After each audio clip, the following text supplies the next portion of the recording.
ஒவ்வொரு நாளும் நாம் கவனிக்காமல் இருந்தாலும் நாம் ஒன்று உருவாக்கிக்கிட்டே இருக்கோம்.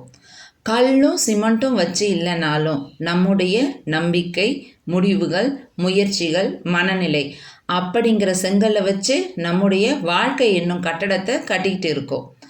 நாம் எடுக்கும் ஷார்ட்கட்ஸ், நாம் பாதியிலே விட்டுட்டு போகிற வேலைகள், நமக்கு நாமே கொடுத்து கொண்ட வாக்குறுதிகளை நாம் மீறுவது, இவையெல்லாம் மறைஞ்சு போகாது. அவை அமைதியாக நம்முடைய நாளைய வாழ்க்கையை உருவாக்கிக்கிட்டே இருக்கும். மிக கடினமான உண்மை என்ன தெரியுமா? நீங்கள் உங்கள் வேலையை ஏமாற்றும் போது நீங்கள் வேற யாரையும் ஏமாற்றலை, நீங்கள் உங்களையே ஏமாற்றி கொள்கிறீங்க. இன்று நான் சொல்லப்போகும் கதை ஒரு பழைய கட்டிடம் கட்டுபவர் பற்றியது. அவர் பிறருக்காக அழகான வீடுகளை கட்டியவர். ஆனால் அவர் தனக்காக கட்டிய வீடு அவருடைய வாழ்க்கையின் மிகப்பெரிய வருத்தமாக மாறியது. இந்த கதை முடிஞ்சதும் நீங்கள் உங்களையே ஒரு கேள்வி கேட்பீங்க, நான் என்ன மாதிரியான வாழ்க்கைங்கிற வீட்டை கட்டிகிட்டு இருக்கேன்னு. பல வருஷங்களுக்கு முன்னாடி ஒரு சின்ன கிராமத்தில் ஒரு வயதான கட்டடம் கட்டுறவர் வாழ்ந்துட்டு வந்தார். அவர் வீடு 2 அறைகள் மட்டும் கொண்டது. சுவர்கள் எல்லாம் பிளவுகள் இருக்கும். மழை வந்தால் தண்ணி ஒழுகும். அவர் தன்னுடைய மனைவி மற்றும் 2 மகன்களுடன் வாழ்ந்து வந்தார். ஆனால் அந்த கட்டிடம் கட்டுபவர் சாதாரணமானவர் இல்லை. அவர் இளமை காலத்தில் அந்த பகுதியிலேயே மிகச்சிறந்த கட்டிடம் கட்டுபவர் அவர்தான். பெரிய பெரிய நிலத்தரசர்கள், வியாபாரிகள் அவரை தேடி வந்து வீடுகளை கட்ட சொல்லுவாங்க. அவர் கட்டிய வீடுகள் பல வருஷத்துக்கும் நிலச்சிருக்குன்னு மக்கள் புகழ்ந்து பேசுவாங்க. ஆனால் அவரோட வீட்டை பார்த்தா அவர் அந்த அளவுக்கு திறமைசாலின்னு யாருமே நம்ப மாட்டாங்க. அவரோட 2 மகன்களுக்கும் உடம்புல பலம் இருந்தாலும் மனசில் உழைக்கணுங்கிற எண்ணம் துளியும் இல்லை. ஒருவன் எப்பயுமே வேலைக்கு தாமதமாக தான் போவான். இன்னொருத்தவன் வேலையிலேருந்து சீக்கிரமாக கிளம்பி வீட்டுக்கு வந்துடுவான். ஒரு நாள் முழுக்க அவங்க 2 பேரும் சேர்ந்து செய்யக்கூடிய ஒரு வேலையை ஒரு நேர்மையான உழைப்பாளி ஒருத்தவன் ஒரே நாளில் முடிச்சிடுவான். 2 மகன்களும் வேலை செய்யும் நிலத்தின் உரிமையாளர் அடிக்கடி வந்து இந்த கட்டடம் கட்டுபவரை பார்த்து, ஐயா, உங்கள் பிள்ளைங்க 2 பேரும் ஒழுங்காக வேலைக்கு வர்றது கிடையாது, வந்தாலும் வேலையை ஒழுங்காக பார்க்கறது கிடையாது, அது என்னவோ ரெஸ்ட் எடுக்கிற இடம் மாதிரி அவங்க இஷ்டத்துக்கும் வர்றாங்க போகிறாங்க, ரெஸ்ட் எடுக்கிறாங்க, ஆனால் வேலை மட்டும் எதுவும் செய்ய மாட்டுறாங்க அப்படின்னு அடிக்கடி வந்து கம்ப்ளைண்ட் சொல்லிட்டு போயிட்டு இருந்தார். இவரும் அதுக்கு சரிங்க ஐயா, நான் அவங்கள கூட்டு அறிவுரை சொல்கிறேன்னு சொல்லிட்டு பிள்ளைங்களையும் கூட்டு அறிவுரை சொல்லுவார். ஆனால் 2 மகன்களும் அவர் சொல்கிற பேச்சை கேட்க மாட்டாங்க. அவங்க எப்பயும் போல் அவங்க செய்யறத தான் செஞ்சுட்டு இருந்தாங்க. இறுதியாக நில உரிமையாளர் வந்து கட்டடம் கட்டுவர்கிட்ட சொன்னார், ஐயா, இனிமே என்னால் உங்கள் பிள்ளைங்களை வச்சு வேலை வாங்க முடியாது, வேலையை விட்டு நான் நிறுத்த போகிறேன் அப்படின்னு. உடனே இந்த கட்டடம் கட்டுபவர், ஐயா, எனக்கு இறுதியாக ஒரே ஒரு முறை வாய்ப்பு கொடுங்க, இனிமே என் பிள்ளைங்க ஒழுங்காக உங்ககிட்ட வேலை செய்வாங்க அப்படின்னு வாய்ப்பு கேட்டார். அதற்கு அவரும் சரி என்று கூறிவிட்டு அந்த இடத்தை விட்டு சென்று விட்டார். இந்த கட்டடம் கட்டுபவர் தன்னுடைய 2 பிள்ளைகளையும் அழைத்து பேச தொடங்கினார். 30 வருஷங்களுக்கு முன்னாடி இந்த ஏரியாவிலேயே மிகச்சிறந்த கட்டடம் கட்டுபவராக நான் தான் இருந்தேன். இந்த ஏரியாவில் உள்ள மிகப்பெரிய கோடீஸ்வரர்கள், வியாபாரிகள், மக்கள் எல்லாருமே என்னை தேடி வந்து அவங்க வீடுகளை கட்டித்தரணும்னு கேட்பாங்க. நானும் கோவிலை கட்டுற மாதிரி ஒவ்வொரு கட்டடத்தையும் பார்த்து பார்த்து செதுக்கி கட்டுவேன். ஒவ்வொரு பொருட்களையும் பார்த்து பார்த்து தேர்ந்தெடுப்பேன், அதோட தரத்தை பார்த்து. இதனால் அந்த கட்டிடங்கள் பார்ப்பதற்கு அழகாக இருக்கிறதோடு மட்டும் இல்லாமல் காலத்தாலும் நீடிச்சு நிலைச்சு நின்றுச்சு. இதனால் எனக்கு பேரும் புகழும் வந்துச்சு.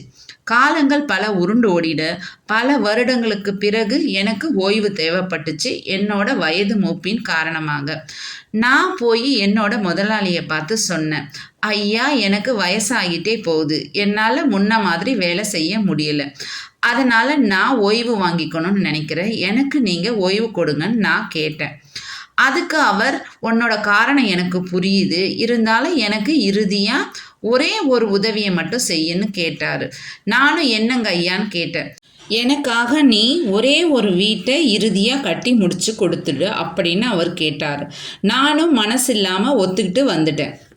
வேலை பிடிக்காமல் ஒத்துக்கிட்டு வந்துட்டேன். என்னால் அந்த வீட்டை கட்டும்போது அக்கறையாக கட்ட முடியலை. அந்த வீடு கட்டும்போது நான் ரொம்பவும் சோம்பேறியாக இருந்தேன். எந்த பொருட்களையும் பார்த்து பார்த்து தேர்ந்தெடுக்கலை, அதோட தரத்தை நான் செக் பண்ணலை. அதே போல் வேலை செய்யும் பொழுதும் ஏனோ தானோ வென்று செய்தேன். இத்தனை வருடங்களாக பல செம்மையான வீடுகளை உருவாக்கிய எனக்கு இந்த வீடை கட்டும்போது முழு ஈடுபாட்டுடன் கட்ட இயலவில்லை. முதன்முறையாக நான் என் வேலையை மனமில்லாமல் செய்தேன். வீடும் கட்டி முடிச்சிட்டேன். முதலாளி வந்தார். வீட்டை சுற்றி பார்த்துவிட்டு சிரித்து கொண்டே சாவியை என்னிடம் கொடுத்தார். இது உனக்கான பரிசு, நீ இதில்தான் வாழ வேண்டும் என்றார்.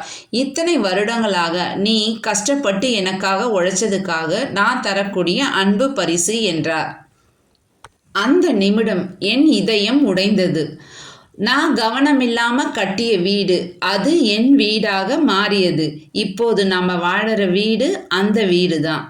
நீங்க நினைக்கிறீங்க நீங்க அந்த நில உரிமையாளருக்காக வேலை செய்யறீங்க அப்படின்னு. ஆனா உண்மையில நீங்க உங்களுக்காகவே வேலை செய்யறீங்க. ஒவ்வொரு சோம்பேறித்தனமும் ஒவ்வொரு பாதி வேலையும் உங்க எதிர்காலத்தை காட்டுது. நீங்க விதைப்பது எதுவோ அதை தான் நீங்க அறுவடை செய்வீங்க. அந்த இரவு மகன்களுக்கு தூக்கம் வரல. அடுத்த நாள் அவர்கள் சூரிய உதயத்திற்கு முன்பே வேலைக்கு போனாங்க. அவங்க முழு மனசோட வேலையில ஈடுபட்டாங்க. நாட்கள் வாரங்களாச்சு, வாரங்கள் மாதங்களாச்சு, மாதங்கள் வருடங்களாச்சு. அவங்க வாழ்க்கையும் மாற ஆரம்பிச்சுது. சில வருஷங்கள்ல அவங்க பணம் சேமிச்சு அவங்க வீட்டை புதுசா கட்டினாங்க. இந்த முறை வலிமையான மரம், நேரான சுவர், சரியான கதவுகள். தந்தை அந்த வீட்டை பார்த்து கண்ணீர் விட்டார். ஒரு நிமிஷம் யோசிச்சு பாருங்க. இதெல்லாம் ஒரு பெரிய விஷயமே இல்லைன்னு நமக்கு நாமே எத்தனை முறை சொல்லியிருப்போம். எத்தனை முறை ஏதாவது வேலையை செய்யும் போது அலட்சியமாக செஞ்சுருப்போம். ஒரு வேளை அது நாம் அவசரமாக முடித்த ஒரு வேலையாக இருக்கலாம், அல்லது நாம் அக்கறை காட்டாத ஒரு உறவாக இருக்கலாம், அல்லது நமக்கு நாமே கொடுத்துக்கிட்ட வாக்குறுதியாக இருக்கலாம், அல்லது நமக்கு நாமே கொடுத்துக்கிட்ட வாக்குறுதியை மீறினதாக இருக்கலாம். அந்த தருணத்தில் அதை பார்க்கும்போது அது பாதிப்பில்லாதது போல தான் தோணும். ஆனால் முதல் கோணல் முற்றிலும் கோணல்ங்கிற மாதிரி ஒவ்வொரு அலட்சியமான தேர்வும் நாம் கட்டி எழுப்புகிற வாழ்க்கைங்கிற கட்டடத்தோட ஒரு பகுதியாக மாறிவிடுது. இந்த கதையில் ஒரு அழகான பகுதி அது என்னன்னா, அது வருத்தத்தோட முடியலை. இந்த கதை மாற்றத்தோட முடியுது. இந்த கதை நம் ஒருவருக்கும் பொருந்தக்கூடிய ஒரு உண்மையை கொண்டுள்ளது. ஒவ்வொரு நாளும் நாம் உணர்ந்தாலும் உணராவிட்டாலும் நாம் நாளை வாழப்போகும் வீட்டை நாமே கட்டிக்கிட்டு இருக்கோன்ற உண்மைதான் அது.